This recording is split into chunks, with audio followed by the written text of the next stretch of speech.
I hope you all have been doing well, staying happy, healthy, and safe, safe, safe, safe, safe, safe.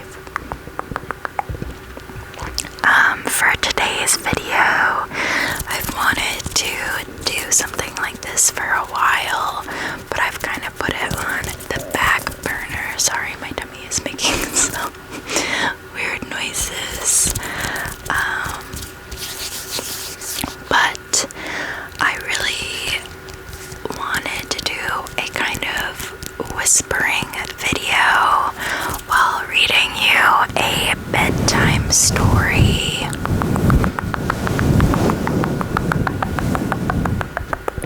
Oops, I keep pushing the mic back. Alright. So I have this collection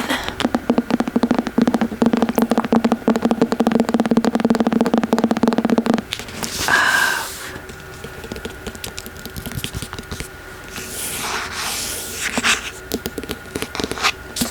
Winnie the Pooh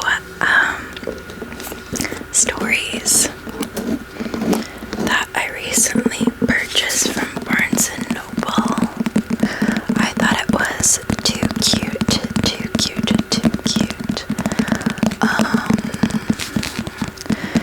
My nursery when I was a baby was Winnie the Pooh, and so was my husband, so it's kind of nostalgic. So I figured that I would read you the first chapter of this book. It's really, really pretty. The artwork is just gorgeous, and it just puts a smile on my face.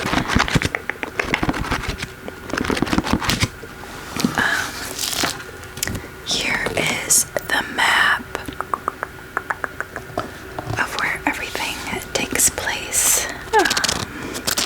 And then there's these really cute little drawings of all of the characters. But anyway, that is the theme for today's video. I hope you stick around and enjoy the story. I understand that for some people this may not be their cup of tea for ASMR, but that is totally fine. I wish you all the best, and for those of you who are staying around, let's start the story.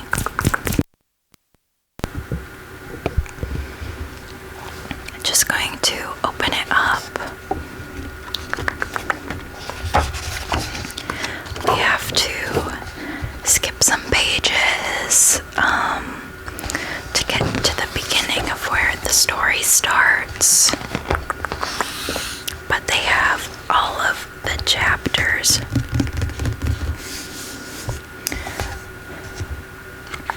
There's Winnie the Pooh, and then there is also the house at Pooh Corner.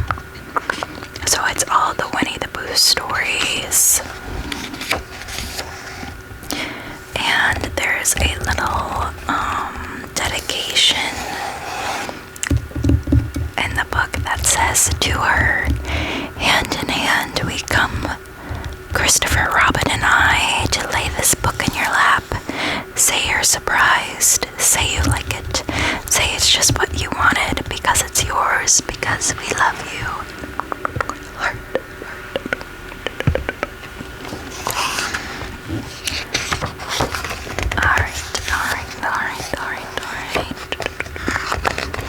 We're almost there. Okay.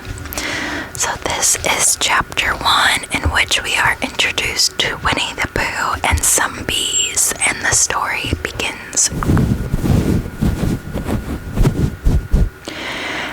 Here is Edward Bear coming downstairs now. Bump, bump, bump, bump. On the back of his head, behind Christopher Robin.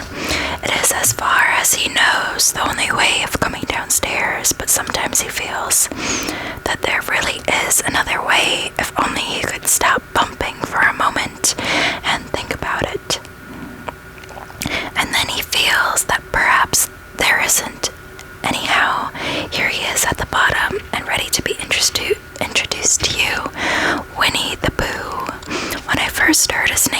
I said, just as you were going to say, but I thought he was a boy. So did I, said Christopher Robin.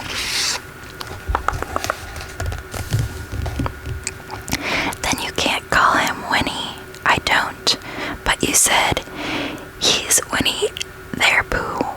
Don't you know what there means? Ah, yes, now I do. I said quickly, and I hope you do too, because it is all the explanation you are going to get.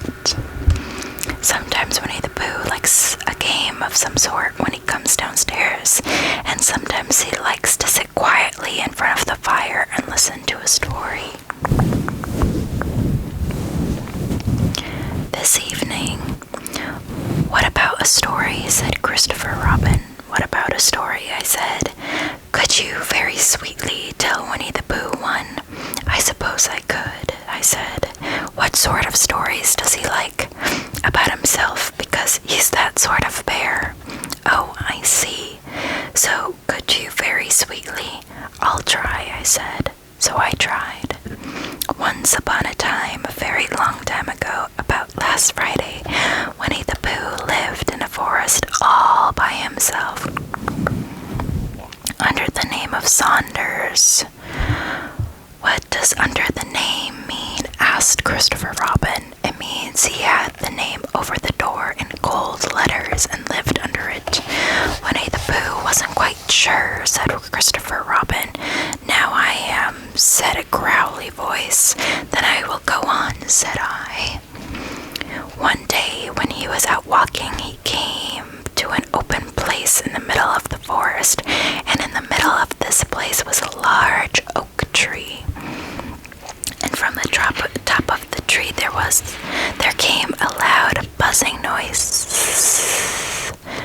Winnie the Pooh sat down on the foot of the tree, put his head between his paws, and began to think. First of all, he said to himself, that buzzing noise means something you don't get. You don't get a buzzing noise like that, just buzzing and buzzing without it's meaning something. If there's a buzzing noise, somebody's making a buzzy noise, and the only reason for making a buzzing noise that I know of is because you're a bee, honeybee, honeybee. Then he thought for another long time and said, and the only reason for being a bee that I know of is making honey. And then he got up and said, and the only reason for making honey is so I can eat it. So he began climbing the tree. He climbed and he climbed and he climbed. And as he climbed, he sang a little song to himself that went like this. Isn't it funny how a bear likes honey? Buzz, buzz, buzz. I wonder what he does. Then he climbed a little further and a little further and then just a little further. By the time he had thought of another song, it's a very funny thought that if bears were bees, they'd build their nests at the bottom of trees. And that being so, if the bees were bears, we shouldn't have to climb up all these stairs. He was getting rather tired by this time, so that is why he sang a complaining song. He was nearly there now, and he just stood on that branch. Crack. Oh, help, said Pooh as he dropped 10 feet on the branch below him. If only I hadn't, he said as he bounced 20 feet on to the next branch. You see what I meant to do, he explained as he turned head over heels and crashed on to another branch 30 feet below. What I meant to do. Of course, it was rather, he admitted as he slithered very quickly through the next 6 branches. It all comes, I suppose, he decided as he said goodbye to the last branch, spun around 3 times.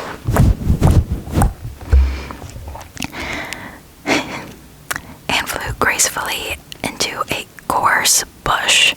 It all comes of liking honey so much. Oh, help. Side note, my cat has decided to join us for story time. Okay, too cute. You can be in the video, but I still gotta read the book. He crawled out of the gorse bush brushed the prickles from his nose and began to think again. And the first person he thought of was Christopher Robin.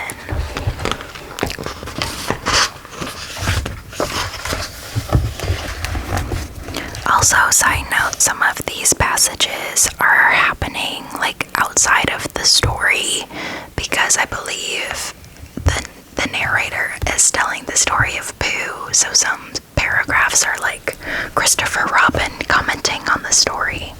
Dukas, come on, man. Back up. Was that me? Said Christopher Robin in an odd voice, hardly daring to believe it. That was you.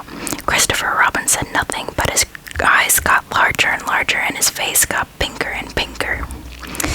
So Winnie the Pooh went round to his friend Christopher Robin, who lived behind a green door in another part of the forest. Good morning, Christopher Robin, he said. Good morning, Winnie the Pooh, said you. I wonder if you got such a thing as a balloon about you. A balloon? Yes, I just said to myself coming along. I wonder if Christopher Robin has such a thing as a balloon about him. I just said to myself, thinking of balloons and wondering. What do you want a balloon for? You said. Winnie the Pooh looked around to see that nobody was listening, put his paw to his mouth and said in a deep whisper, Honey. But you don't get honey with balloons. I do, said Pooh. Well, it just happened that you had been to a party the day before at the house of your friend Piglet, and you had balloons at the party. You had had a big green balloon, and one of Rabbit's relations had had a big blue one, and had left it behind, being really too young to go to a party at all. And so you had brought the green one and the blue one home with you. Which would you like? You asked Pooh. He put a head between his paws and thought very carefully. It's like this, he said. When you go after honey with a balloon, the great thing is not to let the bees know you're coming. Now, if you have a green balloon, they might think you were only part of the tree and not notice you. And if you have a blue balloon, they might think you were only a part of the sky and not notice you. And the question is, which is most likely? Wouldn't they notice you underneath the balloon? You asked. They might, or they might not, said Winnie the Pooh. You never can tell with bees. He thought for a moment and said, I shall try to look like a small black cloud that will deceive them. Then you had better have the blue balloon, you said, and so it was decided. Well, you both went out with the blue balloon and you took your gun with you just in case, as you always did, and Winnie the Pooh went to a very muddy place that he knew of and rolled until he was black all over, and then when the balloon was blown up as big and you and Winnie and you and Pooh were both holding on to the string, you let go suddenly and Pooh Bear floated gracefully up into the sky and stayed there level with the top of the tree and about 20 feet away from it. Hooray, you shouted. Isn't that fine? Shouted Winnie the Pooh down to you. What do I look like? You look like a bear holding on to a balloon, you said. Not, said Pooh anxiously, not like a small black cloud in a blue sky. Not very much. Well, perhaps from up here it looks different, and as I say, you never can tell with bees. There was no wind to blow him nearer to the tree, so there he stayed. He could see the honey, he could smell the honey, but he couldn't quite reach the honey. After a little while, he called down to you, Christopher Robin. He said in a loud whisper, Hello, I think the bees suspect something. What sort of thing? I don't know, but something tells me that they're suspicious. Perhaps they think that you're after their honey. It may be that, you can never tell with bees. There was another little silence, and then he called down to you again, Christopher Robin. Yes, have you umbrella in your house? I think so. I wish you would bring it out here and walk up and down with it and look up at me every now and then and say, tut tut. It looks like rain. I think if you did that, it would help the deception which we are practicing on these bees. Well, you laughed to yourself, silly old bear, but you didn't say it out loud because you were so fond of him, and you went home for your umbrella. Oh, there you are, called down Winnie the Pooh as soon as he got back to the tree. I was beginning to get anxious. I have discovered that the bees are now definitely suspicious. Shall I put my umbrella up, you said. Yes, but wait a moment. We must be practical. The important bee to deceive is the queen bee. Can you see which is the queen bee from down here? My cat.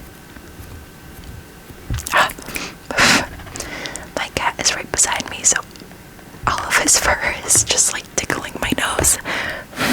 Anyway. No, a pity.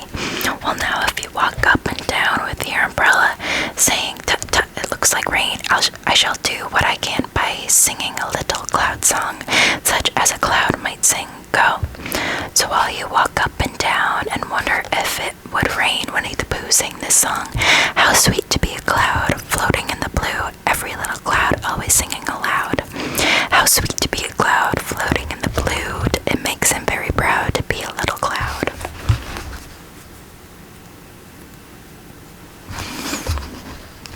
The bees were still buzzing as suspiciously as ever. Some of them indeed left their nest and flew around the cloud as it began the second verses of the song, and one bee sat down on the nose of the cloud for a moment and then got up again. Christopher, ow! Robin called out the cloud. Yes, I have just been thinking, and I have come to a very important decision. These are the wrong sort of bees. Are they?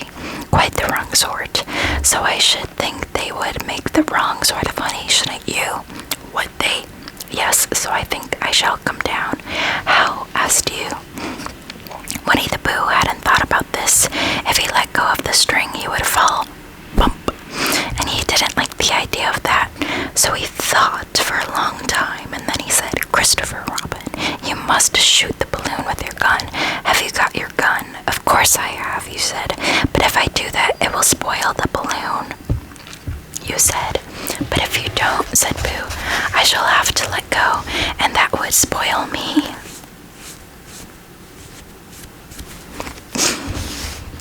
When you put it like this, you saw how it was, and you aimed very carefully at the balloon and fired. Ow, said Pooh. Did I miss, you asked. You didn't exactly miss, said Pooh, but you missed the balloon. I'm so sorry, you said, and he fired again, and this time you hit the balloon in the air, came slowly out, and Winnie the Pooh floated down to the ground.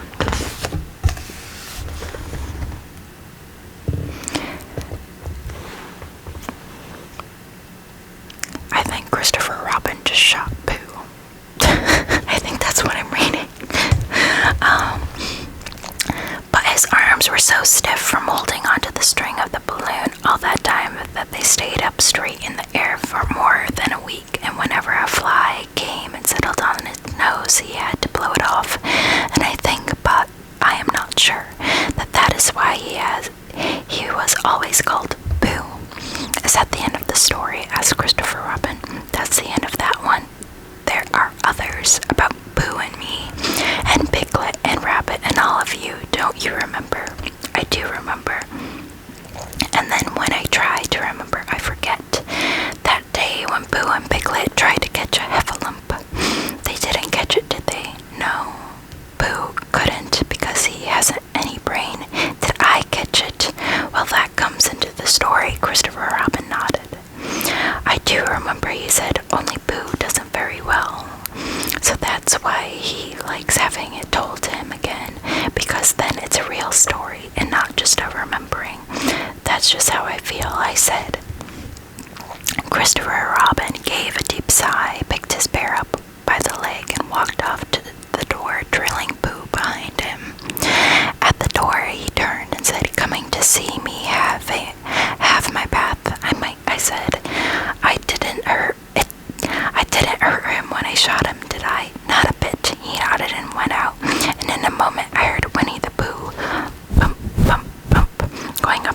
is behind.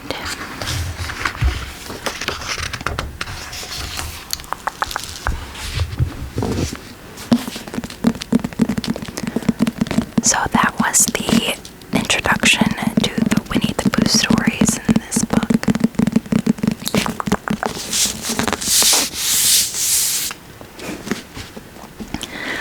I hope you enjoyed the little story time.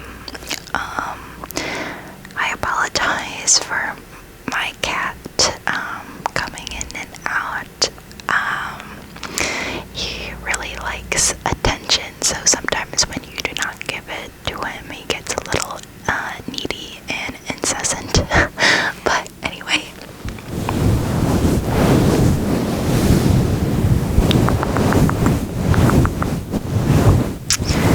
Thanks for sticking around. And I really appreciate you guys following this channel and supporting my content and me as a creator. And yeah, enough rambling, as I always do. And as always,